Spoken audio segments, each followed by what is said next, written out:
한 스님이 선사에게 물었다. 무엇이 선입니까? 벽돌 조각이다. 무엇이 도입니까? 나무 토막이다.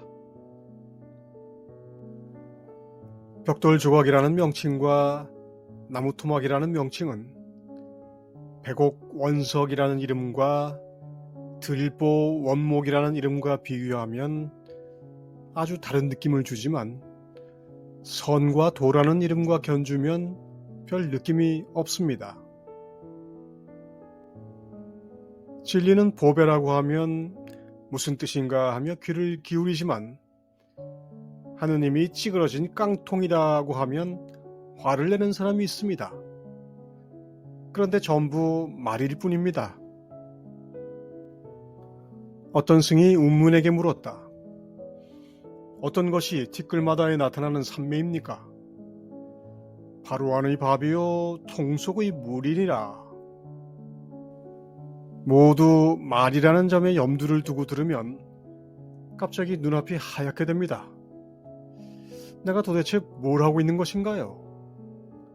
왜 이런 말 같지 않은 말들을 선 공부를 합시고 듣고 있는 것인가요? 웃기지 않습니까? 선이 벽돌 조각이고 도는 나무 토막이고 티끌마다 산매가 드러나는데 그릇 안에 든 밥이자 통 속에 든 물이라고 합니다. 그래서 뭐 어쨌다는 겁니까? 예수께서 말씀하시니라. 나무 토막을 쪼개보라. 내가 그곳에 있을 것이요. 돌을 들추어 보라. 그러면 거기에서 너희는 나를 발견할 수 있으리라. 중국의 선승들만 그런 것도 아닙니다.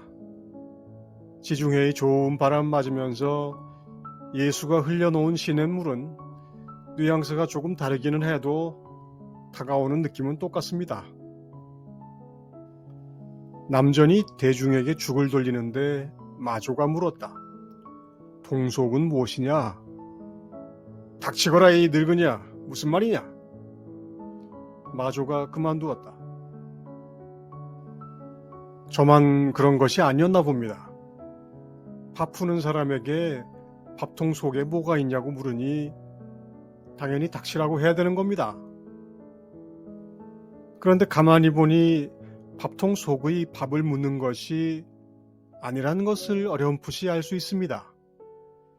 말들이 지시하는 대상이 내가 생각하는 그런 것이 아니라는 것을 알겠습니다. 서당이 백지장에게 물었다. 뒷날 어떻게 사람들에게 법을 열어 보이겠습니까? 백장이 손을 2번 오므렸다가 펴자 서당이 말했다. 다시 어떻게 하겠습니까? 스님은 손을 3번 끄덕끄덕하였다. 말이 제대로 지시하는 것이 직접적으로 이해되는 것이 첫 단계라면 그 다음은 선에서 지시하는 개념들이 말의 경계 안팎을 시시때때로 오간다는 것을 알게 됩니다.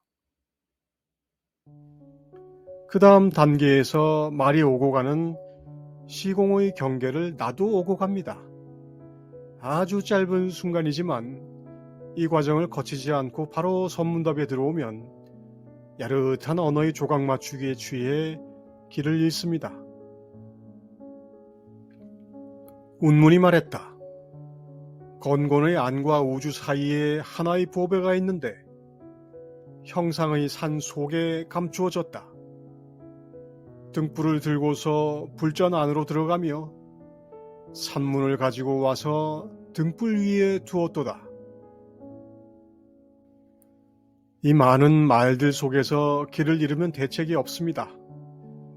등불을 들고 열린 문으로 들어가도 뭘 찾아야 할지 모르니 잊어버린 기억을 찾으려는 갓난싸이 보고만 못합니다. 자, 이제 다시 처음으로 돌아가죠.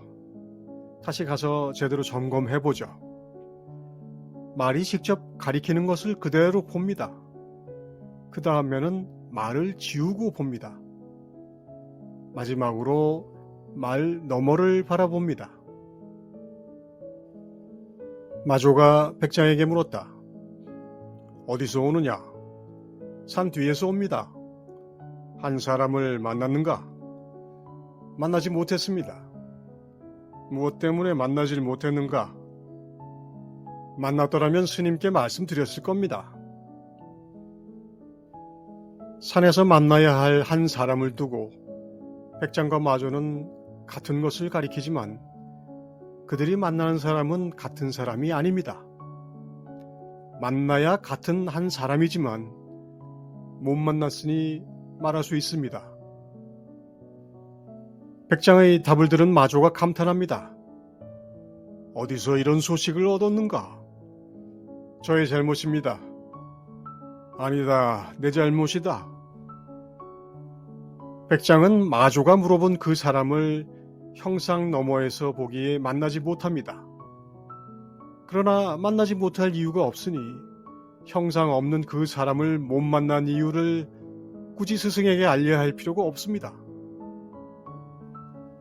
산 너머의 한 사람이 자유자재함을 본 백장이 스승의 질문을 완전히 넘어버리고 여백과 바탕을 한꺼번에 보여줍니다.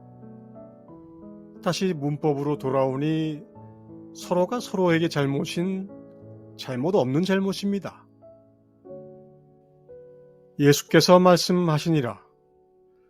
하느님, 우물가에 많은 이들이 둘러 모여 있으나 샘 안에는 아무것도 없나이다. 당나귀를 우물로 끌고 오면 당나귀는 우물 안을 들여다봅니다. 당나귀가 자신을 잊으면 우물이 당나귀를 바라봅니다. 그리고 당나귀가 이를 알아차립니다. 저는 말하는 당나귀입니다. 선공부는 일합의 서문답이 최상위법이지만 스스로 말에 홀리기 쉽다고 여기면 반발 뒤로 물러서 화두를 잡아도 됩니다. 모두 말을 넘어서는 방편이라 당나귀를 끄는 강도의 차이만 있습니다. 앙사는 병이 있으면 들고 남이 있겠지만 병이 없으면 약까지도 버려야 한다고 합니다. 초심자는 들고 남을 배워야 되지만 근기가 익으면 맑아져서 단계마다 머무를 곳이 없게 된다는 것이죠. 정육이 앙산에게 물었다. 선요결에서 말하기를 나에게 본래 면목을 돌려달라고 하였는데 그것이 삼매가 아닙니까? 만일 그것이 그대의 본래 면목이라면 다시 나에게 돌 위에다 꽃을 재배라는 말을 하게 하고 또 한밤에 나무 그림자 같다고 하게 하리라.